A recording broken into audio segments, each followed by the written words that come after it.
I'm Joanne MacArthur. I'm a Chief Strategist and Partner at Fisheye. We create marketing with meaning. And prior to that, I was President of a division of Molson and also founder of the Sponsorship Marketing Council of Canada. So for Redpath in Quebec, we're returning to our heritage. Redpath was originally founded in Quebec, and we're returning to our roots there. One thing we know about Quebec is they love their athletes, they love their winter athletes. And so a big part of any athlete's diet is sugar. Sugar is fuel.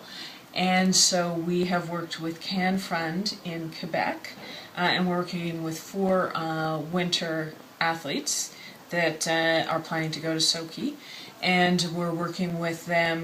They're sharing their favorite recipes, they're making it for us, we're sharing it with the community, they're tweeting and using Facebook back and forth, answering questions, and we're running a contest right now for 35 lucky people to go to a place in Montreal towards the end of May to meet up with these 4 athletes and get a chance to see them strut their stuff in the kitchen and share their favorite recipes and have a chance to meet them and give them a really great send-off for next year.